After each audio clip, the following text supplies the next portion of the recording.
What is up, everybody? Cuzzo here, and today I wanted to talk about Vantage Season 14 and basically the future of Apex. And what we can expect right now is a new King Canyon to come back with return of Skulltown. We're getting Vantage, which she has a sniper ultimate that once you hit somebody, the whole team does extra damage on the target that you tag, and then she has a repositioning ability as her tactical. So she seems strong. She seems good. She seems like she might come in. Hopefully not too strong. We're gonna get the laser sights for the SMGs soon. I believe we're gonna see buffs for Revenant, Crypto, Mirage. We're gonna see nerfs for Valk. I don't think we're going to see a nerf to Seer, though. I just don't think so, considering he was not on anybody's radar a few months back, and now he is. It just doesn't make sense. I think his kit's fine the way it is. Honestly, I'd like to see them remove white bags off the ground loot, just to clean up some of the loot pool problems, and just allow us to drop with a white bag, maybe. I don't know. And unfortunately, guys, Season 14 is going to be a no weapon season, as the Nemesis AR and some of the other weapons they are working on are not completely ready. But with that being said, let's hop into the video today. Today I wanted to go over one buff and one nerf for every legend in Apex Legends. And I feel like this is fitting right now with some questions about balancing and some fake patch notes that have been put up online about balancing. I feel like this might be a good video to go ahead and make. So let's go ahead and get started. Bloodhound. Bloodhound, if I was to be honest with you, Bloodhound is in a very, very good place. I feel like his kit is, to be honest, very balanced.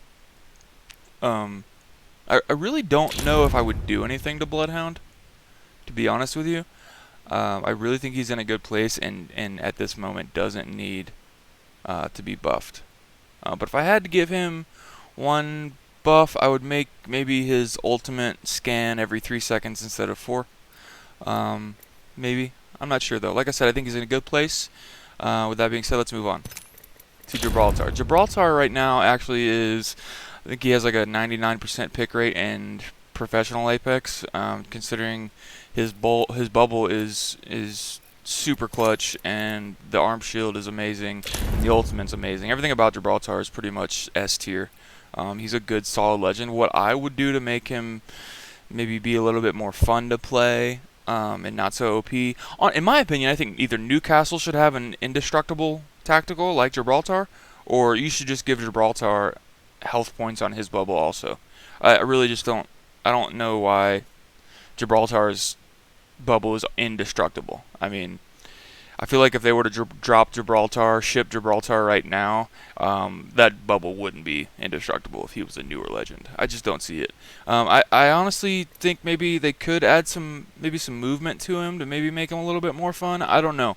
I know they are continuously trying to make Gibraltar a more fun legend to play, since his pick rate is very low in like pubs and the lower elos. But up in the higher elos and in Predator and in Comp, he is pretty much always picked. So, moving on to Lifeline, I think her ultimate needs completely reworked. There was an idea that her ultimate could be like a small version of the healing bubbles in the most recent LTM, where you didn't have any heals and you could only heal in this like area of the map. I think it would be very cool if they reworked her ultimate to be some sort of healing ability for the whole team. Kind of like an oh shit button. Let's get everybody kind of healed up. Not too OP. I guess you kind of have to be a little bit careful with buffing Lifeline, but I think her ultimate needs to be reworked, and I think the tactical should follow you around. That's my opinion. Pathfinder needs a new passive. He just needs a passive. His passive right now, what is that? If he scans a beacon, his cooldown for his ultimate is shorter. I don't know. He just needs, honestly, let him heal on ziplines. Make him move faster on ziplines. Something like that would be great for Pathfinder as a passive. Moving faster on ziplines just makes sense for him, or being able to heal on ziplines. Moving on to Wraith. One buff for Wraith would be to cut the time it takes to enter phase her tactical in half. I don't want to go back to being instant, but I think it's a little bit too long where it is. Bangalore. Now, Bangalore honestly is another legend that is in a really good place. I think she's a really solid legend. She's very, very much middle of the pack You know, almost really just a good legend to look at in terms of healthy balancing.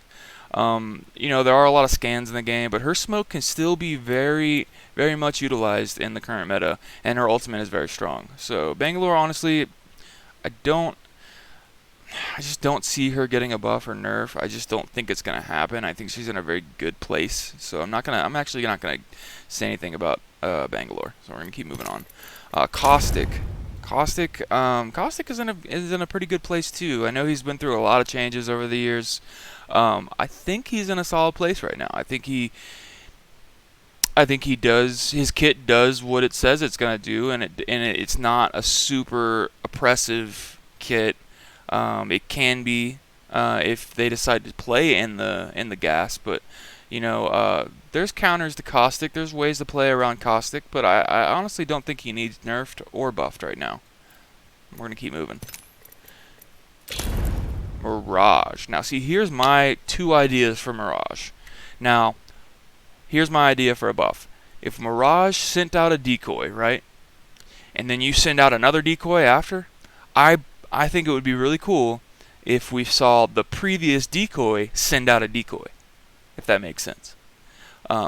So, you know, you'd send out a decoy, it'd go way over there, and then when you send out that next decoy, that decoy that you sent way over there is going to send out a decoy also.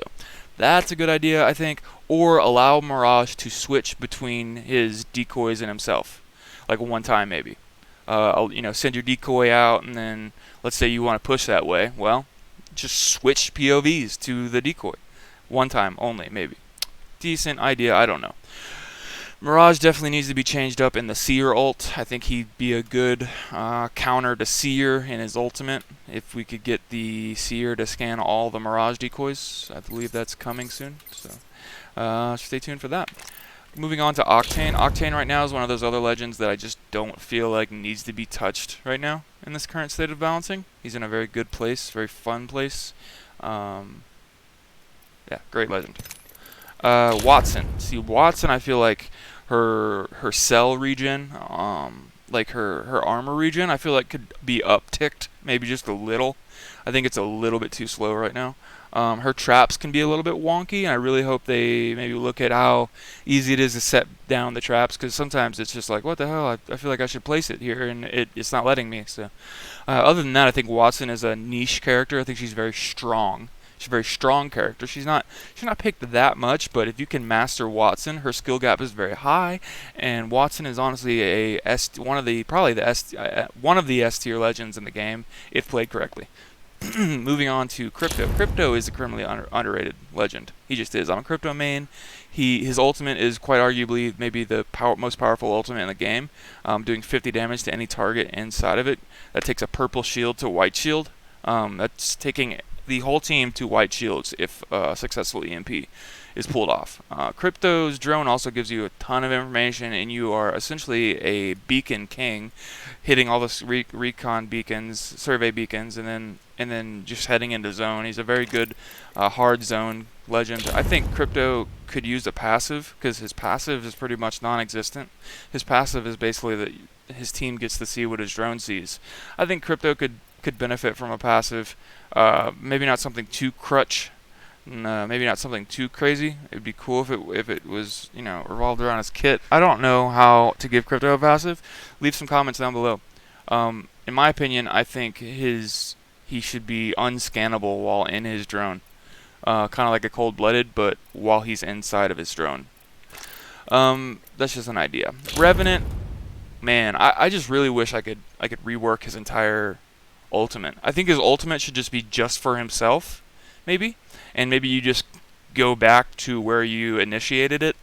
But I feel that it should just be maybe just for himself, or for his entire team. But if it's gonna be for his entire team still, I really feel like maybe they should increase the speed of the shadows, just so that he can get around quicker. It makes that ultimate just a little bit more valuable in being able to reach the targets. Because personally, I've had teams literally run away after I death totem. I've had death totem go wrong more than it's gone right, and it's just unfortunate. I'm really interested to see what they do with Revenant. I think the tactical maybe could be a little bit wider maybe a bigger ball. I don't know. Sometimes I feel like it's hard to hit those silences, and when you do hit a silence, it's like not rewarding. It's not really like satisfying when you hit a silence. I don't know. I'm interested to see what they do with Rev, but honestly, maybe if you could increase the speed of, honestly, if you could just have it just be for Revenant, pop kind of like a Bloodhound ult. You pop it, you go into shadow form, you're faster. You have no armor, but you're faster. You're whatever kind of buffs they can make it to where while you're in that shadow form, you feel strong. Right? You die, you go back to where you started it. I don't know. That's my idea. Moving on. Loba's in a great place, I feel like. She's a strong character. I feel like her tactical, here's a buff for Loba. It should be just like Pathfinder. However far you throw that tactical should determine your cooldown. That's my opinion. If you want to do it short, I feel like it should come back quickly. That's my opinion. That's my buff for Loba. Other than that, she's in a great place. Moving on to Rampart. Rampart is actually in a great place right now. My buff is to make those walls come up just a little bit faster. I know they just did that, but I feel like it wasn't enough. I feel like that wall should come up just a little bit faster still. Other than that, Rampart's a great character. You really have to adjust your playstyle when you're playing her, because she is a very patient, the thing is, she has a lot of firepower. She's a defensive legend that can be offensive. So she's actually very unique and honestly in a good place right now too. I feel like she's underrated and doesn't get enough attention.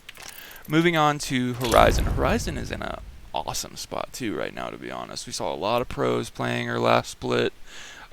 We saw some playing ALGS, not a lot.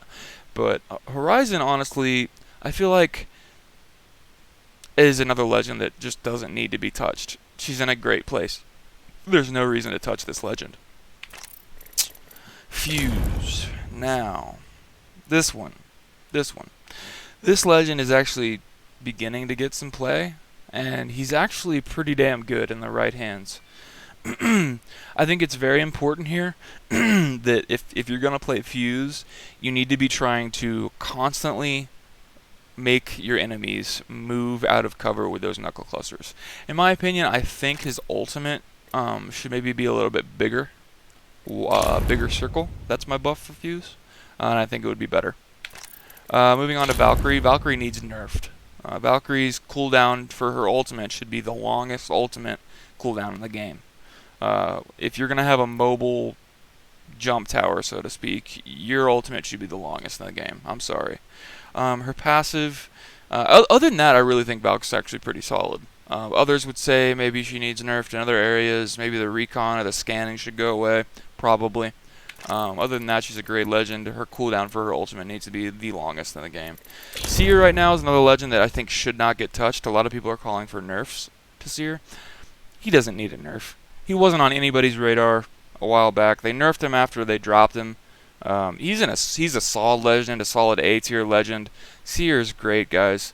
He doesn't need a nerf. Play him correctly. Hit your scans. Don't scan to start a fight. Scan to stop a heal or res. Moving on to Ashe. Ashe, I feel like, needs 2 arc snares. She needs 2 arc snares, in my opinion. I feel like just the one is a little bit lackluster. Other than that, she's a great legend. The ultimate can really do some awesome things as far as getting your team to safety or pushing some damage you may have gotten. Ashe is in a great place. She needs 2 arc snares. Maggie, same deal. Needs 2 drills. Maggie needs 2 drills. That's my buff for Maggie. Other than that, she's great. She's in a great spot. I feel like she's a very underrated legend. Not looked at enough. Her drill maybe could be a little bit... Honestly, if she had 2 drills, she'd be good. I think 2 drills, Maggie's A tier. Newcastle, personally, I feel like his tacticals should be bigger. If I'm going to move out in the open with Newcastle and throw my tactical out, it should be a little bit bigger. It should be bigger so my whole team can be behind it. I don't know. That's just my opinion. And it's moving, so it's like helping us get across an open area. I just feel like Newcastle's tactical should be wider to fit maybe a whole team. Just not super wide, but bigger. And with that, guys, I hope you guys have an awesome weekend, and I'll see you on the next one.